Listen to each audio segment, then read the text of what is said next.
All right, so you're ready for a deep dive, huh? We're going deep into the book of Haggai. That's right.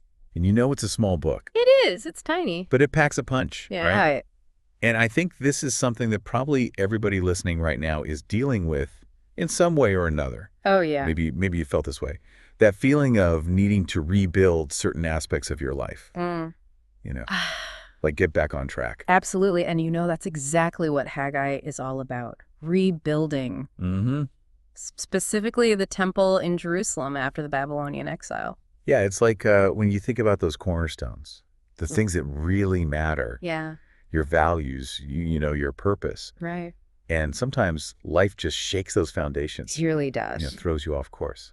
So let's see what Haggai can teach us about putting those pieces back together. Well, what's so interesting about Haggai is it comes at a time when the people had returned from exile, right?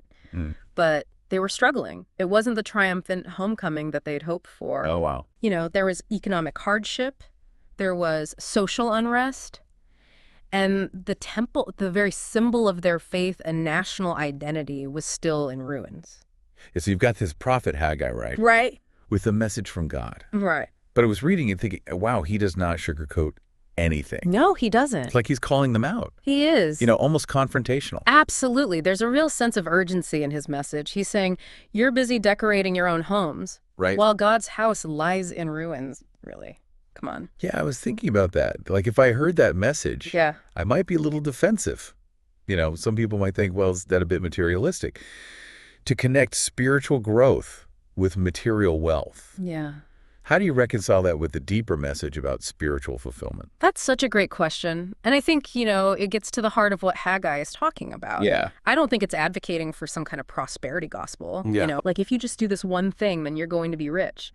It's more about recognizing that when we align our priorities with God's will, with those deeper values that we were talking about, Yeah.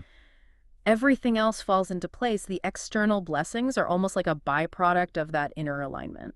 So it's like we're building that metaphorical temple within ourselves first. Yes. That foundation of faith. Purpose. Exactly. And Haggai goes a step further, right? He lays out these specific promises from God. He's saying, if you rebuild the temple, I will bless you abundantly. Wow. I will establish my kingdom through you. It's a very powerful motivator, offers hope in a time of despair. And it worked, right? I mean, Yeah. they were inspired by his words. Got to work. Rebuilt the temple. They did, and it reminds us that even one voice speaking truth with conviction can make a difference. That's so powerful. But the real power of Haggai is in this timeless message, What temple in your life needs rebuilding? What are you prioritizing? Is it your career? Your relationship? Material possession. Material possessions, yeah. Yeah. Are those things bringing you a true sense of purpose and connection? It's a big question Yeah.